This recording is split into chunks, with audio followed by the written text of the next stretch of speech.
Ahora que hemos identificado elementos de la estructura, entonces abordemos el proceso de cambio estratégico. ¿Qué intervenciones debemos hacer en la organización para poder ir migrando del escenario probable al escenario deseable?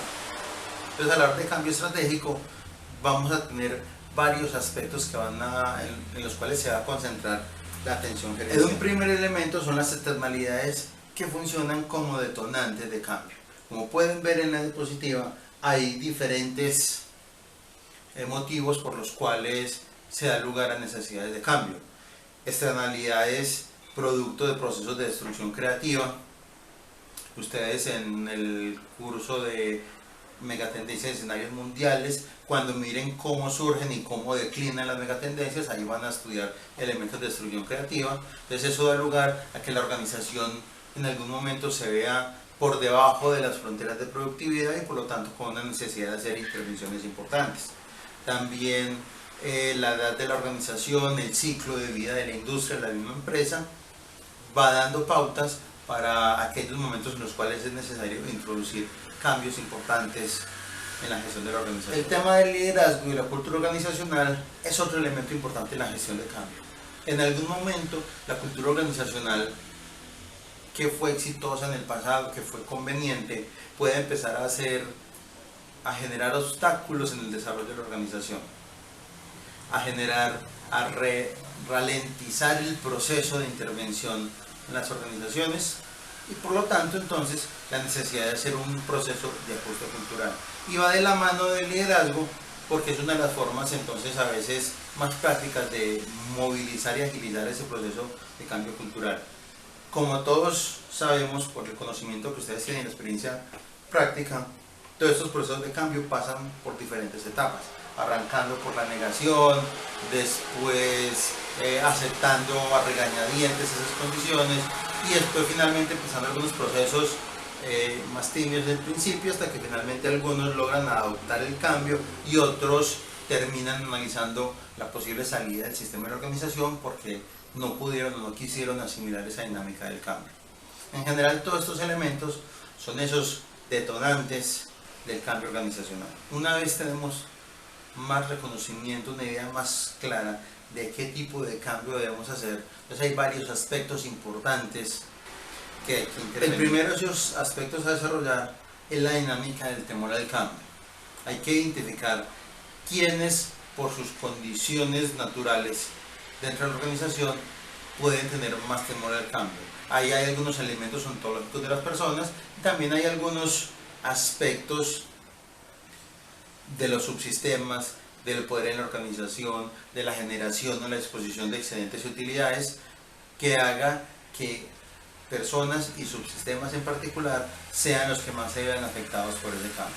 Es importante identificar esos subsistemas amenazados por el cambio porque ahí va a ser importante hacer un proceso de socialización mucho más profundo, mucho más claro, entender por qué los referentes prospectivos nos van marcando una pauta distinta y se vuelve muy importante la comunicación porque como sabemos los escenarios al ser probabilísticos, tener probabilidad de ocurrencia baja en algunos casos, moderada en otros, pero siempre probabilísticos, ofrecen una causa para resistirse a ese proceso de cambio.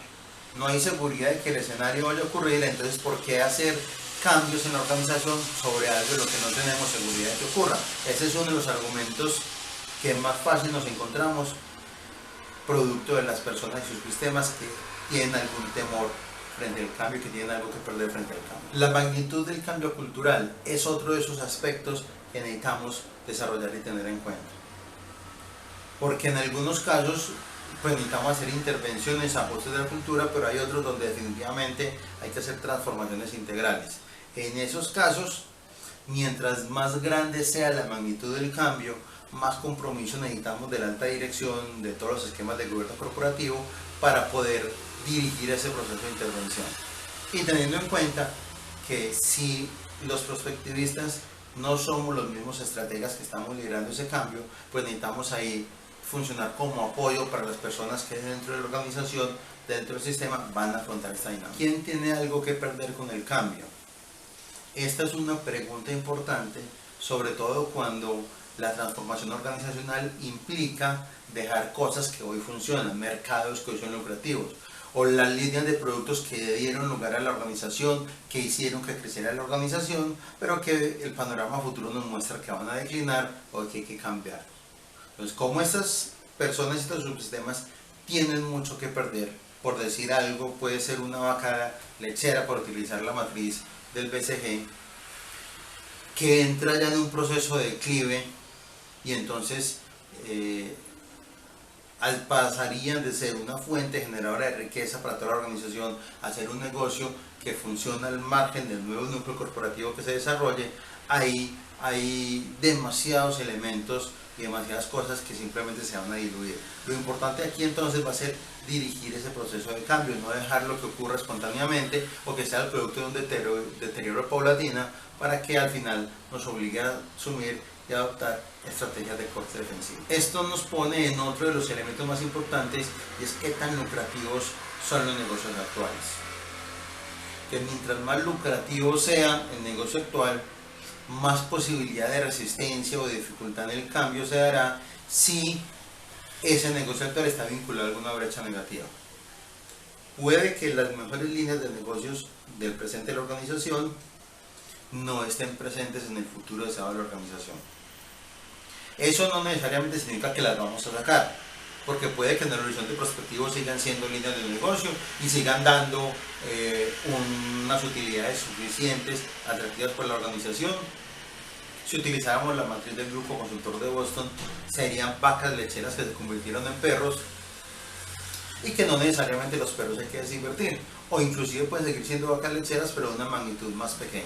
Entonces esta dinámica en estos mercados lucrativos, lo que es importante resaltar entonces es que puedan entender cómo cambia el núcleo corporativo de la organización, cómo cambian las prioridades estratégicas en la organización y así de esta forma poder tener claridad de cómo se va a reducir el impacto de ese núcleo. Eso implicará que en algún momento parte del talento y la infraestructura se mueva de una parte del negocio a otro. Esto, por ejemplo, es particularmente importante porque es una de las causas de creación de sinergias cuando hacemos el despliegue estratégico.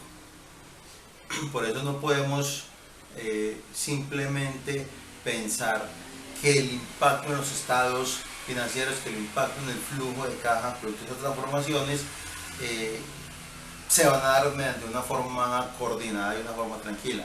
Necesitamos anticipar esos posibles distractores, esos posibles motivos de rechazo del cambio, o eso es simplemente esa pérdida de interés y de beneficios y ser capaz de canalizarlos a través de la transformación organizacional.